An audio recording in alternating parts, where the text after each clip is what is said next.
Back in early 2015, I fell in love with a chateau I found online. I then had to convince my other half to give up our London life and move to rural France.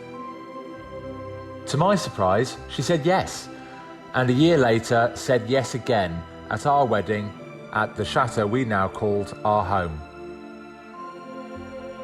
It's just us two and our husky Lightning, and now of course a few animals who seem to have joined us along the way. It's such a beautiful place to live, so we decided to share it with everyone. It's obviously a lot of hard work for just us two. It's not always a fairy tale, and we don't always get it right. But it's all fantastic fun along the way, so we bring this chateau back to life for others to enjoy as much as we do.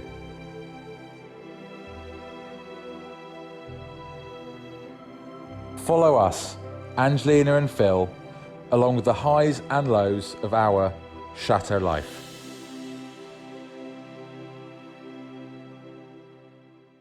Hi everybody, welcome back to today's video, which is about the question and answers that you've all been asking us during this week in your comments whilst we've been renovating the morning salon room. But before we begin with those, I just wanted to go over some of this week's highs and lows on the renovation of this room, which was pretty much me painting the white surround on the windows.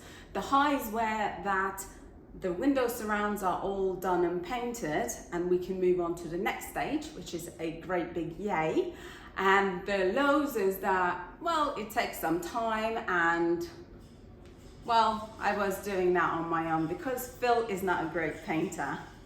Anyway, so let's begin with some of the really great comments of questions we received from you guys today. And one of the first questions we were asked was from Paul Cook, which is any green light for music venues in the new year, Phil? Get some monies back into the chateau. Do you know what? With the ever-changing situation within Europe and outside of Europe in regarding to the current pandemic we've been going through for the last 2 years, it's kind of like play by ear and almost like lastminute.com, and yeah, we just have to wait and see. So we could say yeah for now, but actually yesterday something else was announced by, you know, one of the prime ministers, so we kind of always sitting and waiting. So hopefully, fingers crossed, yes. And as always, we are always preparing for a great big green light of a yes. So everything that we do here, decoration for the events, we're just going ahead really. So thank you for your question. Okay, one of the next questions I had, which really made me laugh out loud, was from someone called CE, and it says, do all your friends and family know that you have anti-zombie apocalypse house with that one bridge that you can just blow up? And what will we be charging for entrance fee? Do you know what? After watching so many zombie apocalypse movies and series, we realized and we thought, oh my God, this is ideal because zombies don't really like the water. So we feel really safe. And what's best is that literally around the corner, almost next door to us, there is a great big tractor place that has massive combine harvesters there. And a supermarket is on the other side of the village, so we can clear our way all the way to the supermarket. I feel pretty lucky that way.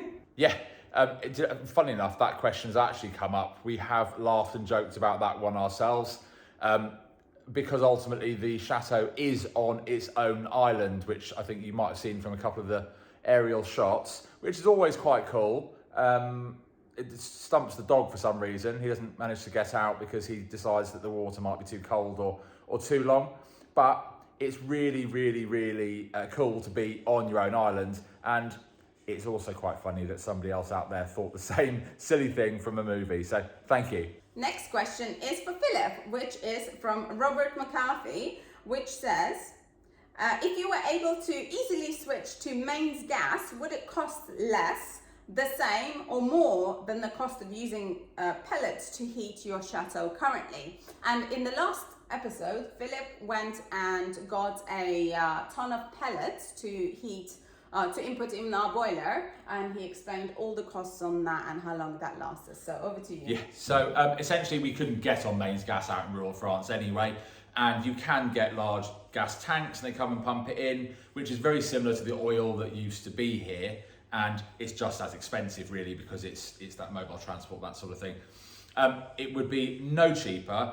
On oil, I think we used to do about 1,500 litres of oil at about 89 cents a litre a month, and less of the chateau was heated. Now we do 350 euros every week to 10 days of wood pellets. More of the house is heated, and it's heated for longer. So the costs are starting to it's cheaper on pellet. It is starting to creep towards the same sort of cost, but there's more heat for longer, which is better for us. What's the cost of the oil a week, let's say, with the pellets in comparison? 1,500. A good question. Do you want to use a calculator? Oh, I would, yeah, that'd be lovely. Let's see. Let's just divide that before. I mean, it's about 375, give or take, a week for oil back then, and less of the house. And we heated less of the house because it's very expensive. We were almost like held to ransom when we needed to top up the oil tank, which held 3,000 litres, and the time of year we would run out would be middle of the winter. So your first order would be summer, which would be good prices, and then winter you need to top up twice, and it would be well above the market price because you are kind of held ransom to the local companies putting prices up because of the demand for oil. So we basically, Philip did the calculation and he has turned us into pellets. But subsequently, him and Billy have been doing boiler calculations. What did you find? It's a learning curve. Wood pellets are nice and automated in comparison to, say, a wood log fired boiler, which you've got to maintain, which was an option that we thought about and something Billy did. What we really should do, especially here, is a wood chip boiler. So wood chips, in comparison to pellets, and you'll burn about the same for the same amount of heat. Wood pellets are now 350 a ton, some places are 330, depending if you buy in bulk. Wood chips are about 120 euros per ton, seasoned already. So, and you can get that down if you and buy in more bulk, although I'm not sure where we put it all. If we bought much more than a couple of tons at a time, that's where we need to go. And that will be the cheapest and most sustainable energy source to heat a place like this in the future.